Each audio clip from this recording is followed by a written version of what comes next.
essentiel, mais c'est vraiment le fondement, quoi. Après, c'est le fait, par exemple, d'avoir la tête pas comme ça, mais bien suspendue, ça, c'est pas un détail. Ça, c'est la base, tu vois. Et donc là, en fait, certains de ces détails, au départ, peut-être tu ne les comprends pas, mais au moment où tu commences à les sentir, c'est ça qui te permet, là, tu te rends compte à quel point, en fait, c'est les bases de ta pratique. Et donc là, si tu as certaines personnes un peu new age, soit qui créent des trucs avant même d'avoir compris les bases, bah, parfois tu as n'importe quoi, ça bouge, et puis mais c'est pas un travail qui te permet d'aller plus loin parce que les bases sont fausses. Alors que si au contraire, en fait, tu as quelqu'un qui a compris les principes et les bases, bah, c'est ça qui te met dans les formes. Donc en fait, tous les doigts qui pointent, tous les indicateurs, ils y sont. Et donc quand tu fais la forme, sans que tu sois obligé de dire, tiens, en faisant ça, en fait, c'est ça qui commence à se passer.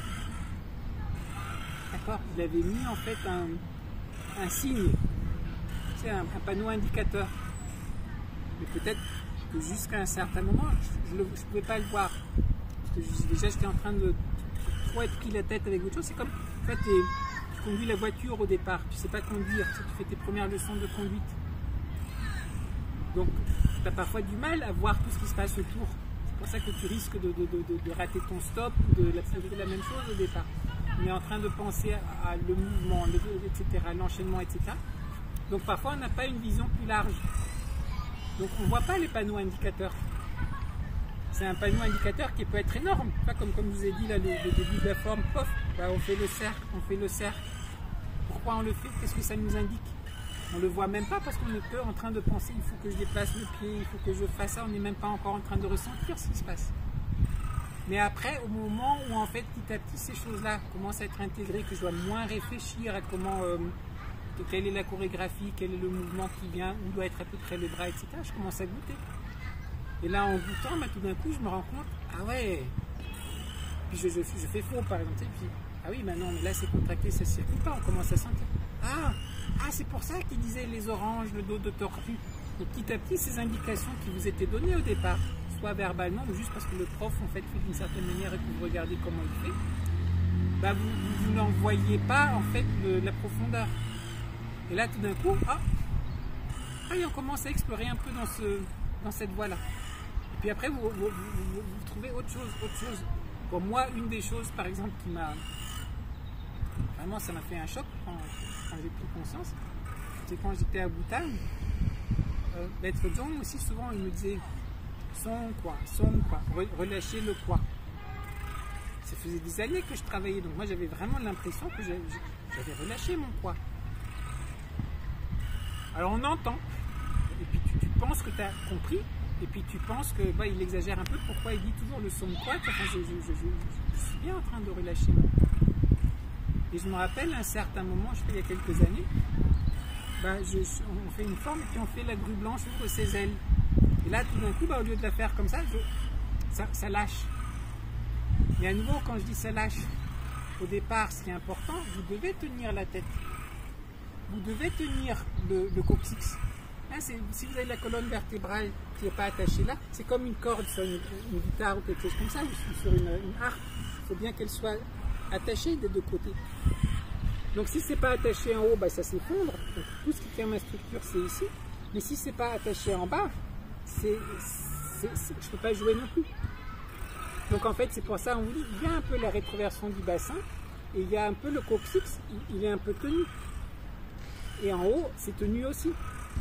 Mais au départ, votre sensibilité aussi, elle est un peu primaire. Donc quand on vous dit de tenir ici, c'est surtout de l'extérieur que vous allez contracter quelque part. Donc en fait, en faisant ce qu'il faut faire, vous êtes en train de contracter ici. Puis vous essayez d'être relâché en même temps, mais donc, dans mon cas, donc j'étais là, par exemple, je faisais la grue blanche et j'étais un peu là. D'accord? Ça ne veut pas dire que je m'affaisse et que je m'effondre, mais que j'ai compris petit à petit comment tenir plus à l'intérieur en permettant ce qui est autour de relâcher plus. Et quand ce truc-là, en fait, il m'est venu, donc là aussi c'est important. On fait Chang Chuan, on fait un peu méditation. Donc il y a l'attention qui va faire qu'à certains moments, il y a cette attention qui se développe et on va, sur certains moments, on va goûter quelque chose et on va être attentif qu'on a goûté quelque chose. Et là, donc vous avez cette nouvelle sensation. Donc là, sur ce coup-là, j'avais compris ce qui s'était passé. Parfois, vous ne savez pas directement, vous faites le mouvement et ça c'est waouh! Mais en quoi est-ce que je l'ai fait différemment? Et vous ne savez pas le reproduire. Mais au moins, vous avez compris que comme vous faisiez d'habitude, en fait, c'est pas ça. Parce que vous avez senti qu'on pouvait faire le mouvement, enfin, tout d'un coup, ça ne donne pas du tout pareil. Et parfois, ça met tout un temps pour, à nouveau, genre, on est attentif, genre, tu sais, c'est comme un chat qui est en train d'attendre la souris, et tu fais, en fait, ta forme, et genre là, à nouveau, pof, la souris sort et passe. Tu sais, tu es là, ah, et tu le revois. Et donc, parfois, il faut plusieurs fois, comme ça, pour petit à petit, faire le lien et comprendre ce qui s'est passé. Et parfois, on comprend tout de suite. Donc là, donc, pour cette histoire-là, donc pour moi, là, j'ai compris quelle est cette histoire-là. Mais alors, gros problème, parce qu'au moment où, sur ce mouvement-là, j'ai compris que mon poids, en fait, il était, il n'était pas du tout sombre, il n'était pas du tout relâché. Là, je me suis dit, mais attends, merde, donc en fait, toute ma pratique est fausse, parce que c'est pas que dans ce mouvement, c'est partout que mon poids, il est contracté. Donc, qu'est-ce que j'ai commencé à faire? Je me suis dit, je revois toute ma forme, je revois tout mon travail en essayant de mettre le son, quoi.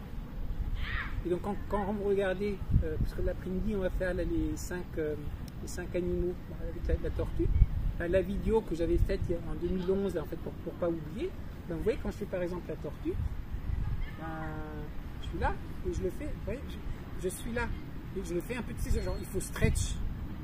Mais en fait, là, non, il faut son. Et là, je le fais. Alors là, ça ne travaille pas du tout de la même manière, en fait, par rapport à tout le massage, l'essorage de tous vos organes à l'intérieur. Mais il m'a fallu tout un travail pour comprendre, et il y a aussi la différence entre le comprendre intellectuellement, puis vraiment sans sentir la différence. Mais ce que j'essaye de dire donc, par rapport à ça, c'est que donc, parfois, donc, certains mouvements vous donnent des indications. C'est pour ça que c'est bon d'avoir un prof ou un maître qui vous donne des choses correctes, pour que même s'il dit rien, mais vous avez un modèle qui est correct. Et après, donc les formes, et donc quand on fait Tang Chuan, quand on fait donc, méditation, donc les choses vont se mettre arrêt sur image, ben, ça nous permet de, entre autres, arrêt sur image, c'est ça, c'est qu'on va regarder en gros et en détail ce qui est en train de se passer. Donc en fait, c'est vraiment un développement très grand de l'attention. Et en même temps, c'est là qu'on peut faire tout ce travail de réajustement, et puis ça qui va commencer à faire circuler. Et c'est ça qu'on va retrouver après dans tout le reste du travail. Et parfois, vous allez progresser plus à un certain niveau. Vous ne faites plus la forme, mais vous faites ces choses-là, et puis après, vous refaites les formes après. Et puis vous voyez que ça évolue. Et d'autres personnes qui ne font jamais ce travail-là, parce qu'à Wutan, vous avez fait. Et c'était à faire hors des heures collectives. Donc, si tu prends ton temps, et par exemple, si l'histoire que vous avez racontée, une demi-heure sur la jambe droite, une demi-heure sur la jambe gauche, une heure sur les deux jambes, etc., ça prend quand même 2 heures. Et c'était hors des cours collectifs. Tu as beaucoup de gens, on le fait un peu, puis après on le fait plus. Ouais, mais ils ne contrôlent pas. Tu sais, mais bon, c'est pas obligatoire. Je dis, on peut faire, mais on n'est pas obligé. Et après, on se dit, oui, mais comment ils contrôlent? Mais oui, mais il n'y a pas la peine de contrôler. C'est que si tu le fais, tout ton tai chi va changer. Donc on va voir, pour avoir un certain résultat, tu sais que la personne a dû faire ça. Et si tu ne le fais pas, tu peux faire les formes pendant des années, et tu n'arriveras jamais à une certaine qualité, parce que tu n'as jamais travaillé en fait ce travail de structure qui est important. Voilà. J'étais encore bavard.